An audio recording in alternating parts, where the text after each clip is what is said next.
any cuts coming away from the spine, you want to be perpendicular to the spine. That's how you say that.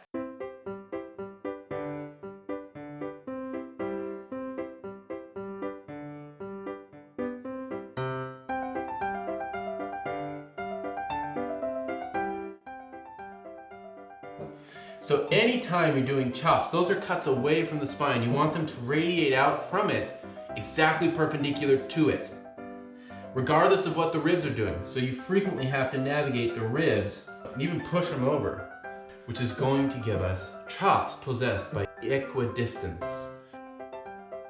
They're going to be even thickness all the way through the chop.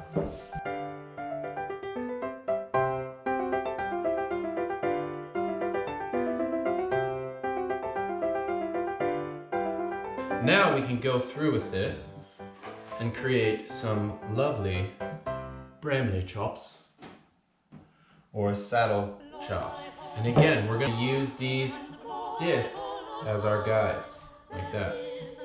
So I start on one side, go all the way down to your hip bone, and then you pull the knife towards you a little bit, and then down to the cutting board again, and straight out. That's kind of the movement here.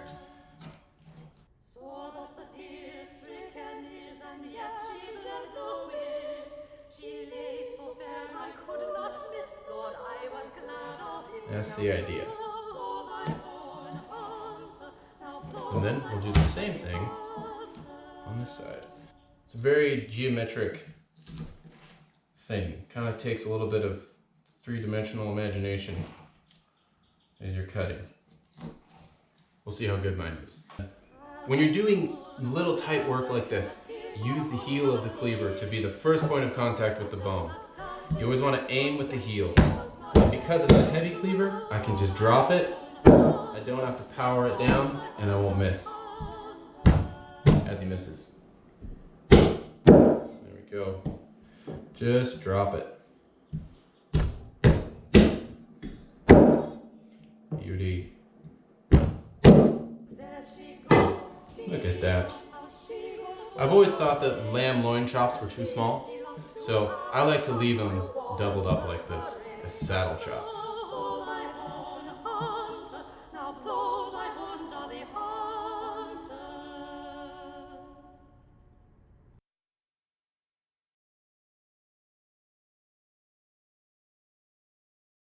Now we've got the rib and the shoulder. You can just kind of feel where the shoulder blade ends, knowing that it tapers in a cartilaginous tip, right? In cartilage, you can cut through with your knife. And what do people usually do? I think they count rib, 1, 2, 3, 4, 5. I think in between the 5th and the 6th. So I'm gonna pick right about there, and I think that is the 5th. And again, I'm gonna try to keep my cross cut of the spine perpendicular to the spine.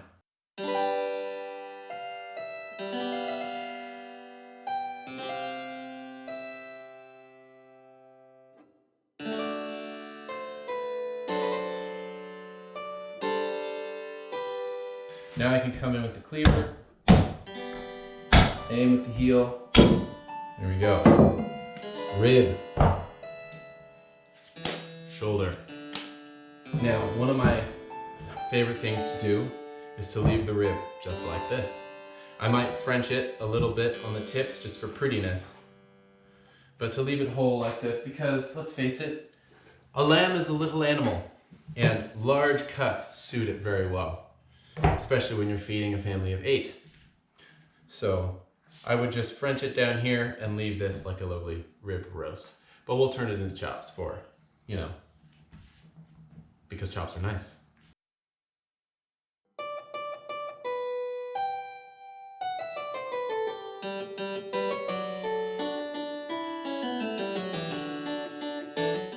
To make rib chops from the rib, score along the feather bones. You can see the spine right here. It has spinal processes sticking up off of it. Those are called feather bones in butchery language. There's one for each vertebra. And you can just get your knife, pressing it against them, so the one plane of your knife is riding the bone all the way down. And the goal is actually to get to the ribs. And to achieve that, you kind of go down along the feather bones, and then you do you hit the spine and you have to go around it until you hit the ribs, if you know what I mean. We can remove this with the cleaver, and this achieves two things simultaneously. It dechines the rib chops and separates it and splits it into two racks. And with that out of the way, we can easily make individual chops here.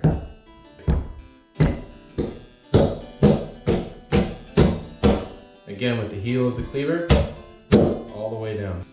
Now there's no bone stopping us making choppies.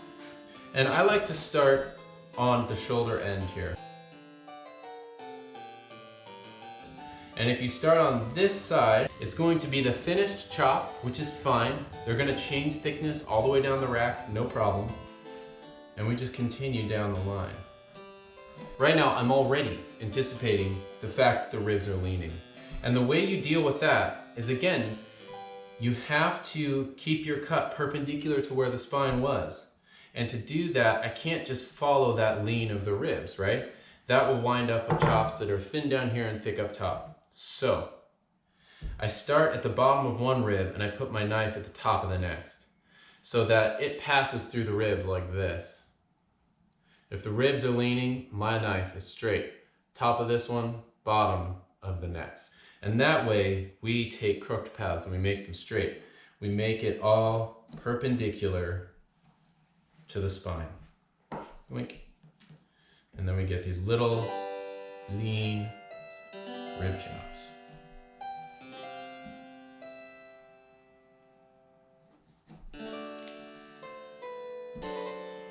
These are just little lamb sickles, one bite at a time.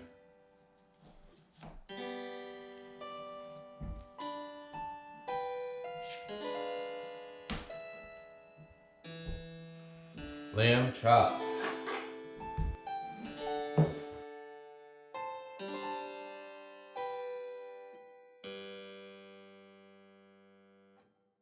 Now we've got the other side of the rib, and this could be a standing rib rack.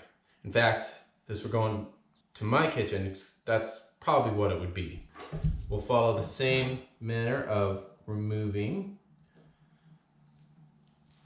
the meat from the feather bones. And all this really accomplishes is gets the meat out of the way of the cleaver. And then we can come in with the heel. Now getting it started is always going to be the hardest part. So I like to find the side where it is the most stable and then start chopping. There we go. Once you break that first one, now you've got a kerf. You're in the groove, no problem from here on out.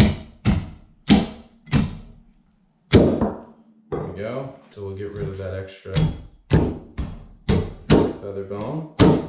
Stock pot.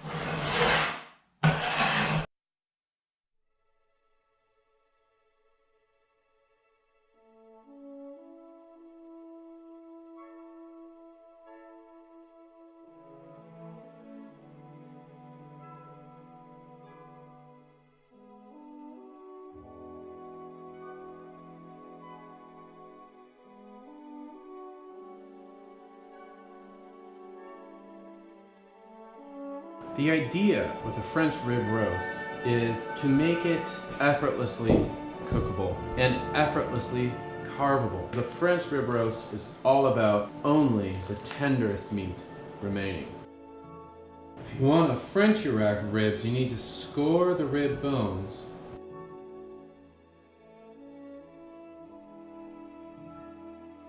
Once you get that started, you can peel back the tip. And now, when you lift the bone with your finger behind it, it is truly spotless. It works better than trying to cut the meat off the bone. You can never quite get it all off anyway. But if you can work this membrane by starting a seam along each rib by scoring it, and then get your finger behind it and pull up, you will have truly Frenched ribs. And if there's any remaining, one tip, and there really won't be if you do it properly, see? One tip is to get a dry towel, and you can just kind of squeeze the rib with it, maybe even twist.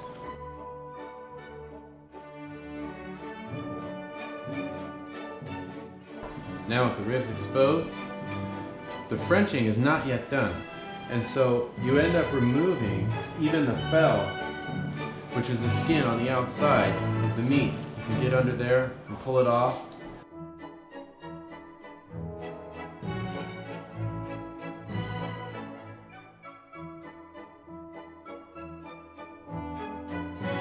If you have an inclination to peel silver skin and denude muscles, then that's what the French rack of ribs is all about.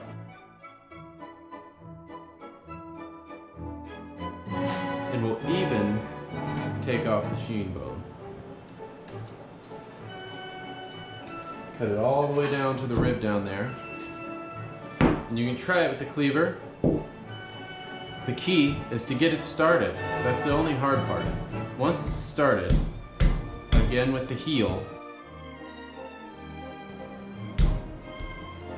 There we go. Now you've got a clear path through the ribs, all the way down.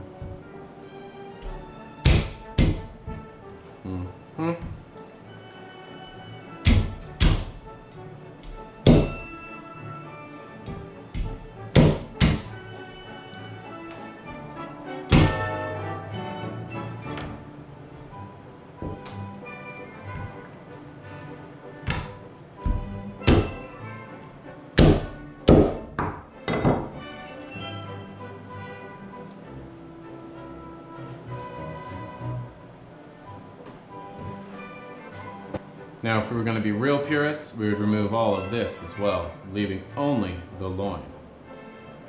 And then you could turn it into a crown roast by tying it up like that.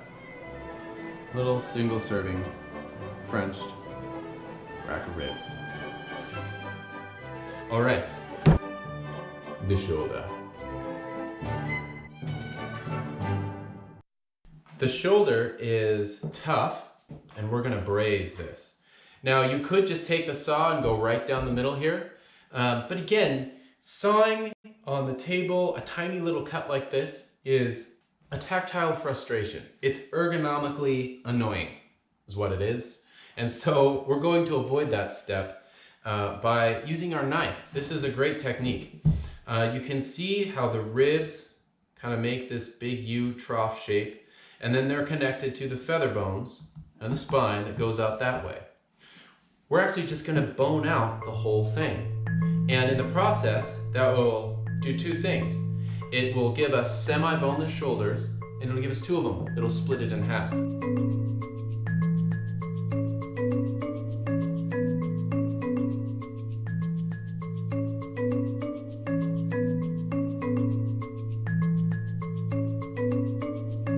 And you just really wanna make sure you hug that line, if that makes sense, because the ribs take a hard curve right up here, and it's real easy to send your knife right through that precious eye of the shoulder up here. And so I'm just gonna follow the bone with one plane of my knife all the way down. Up here, you can see there's the neck, and I'm gonna follow that neck with the tip of my knife.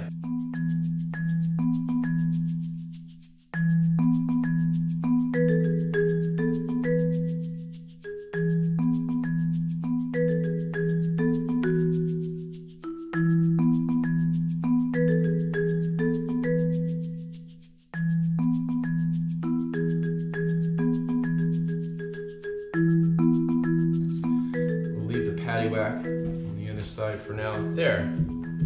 So now I've got one semi-boneless shoulder.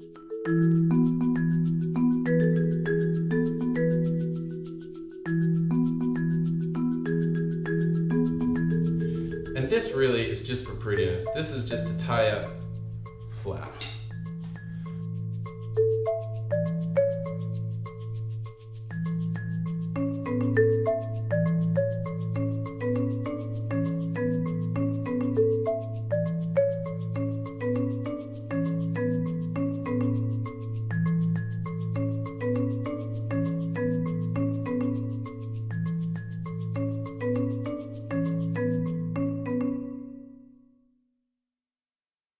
And I don't even official butchery knot. I just do a double knot, and that tends to secure things just as well, if not a little more stoutly.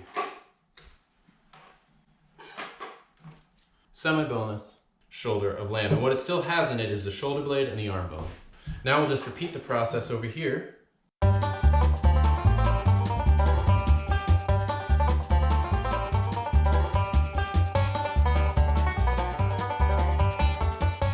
Up here we've got the patty whack.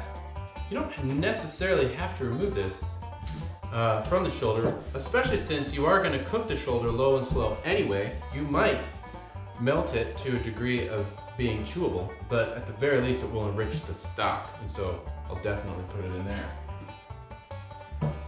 Lamb shoulder.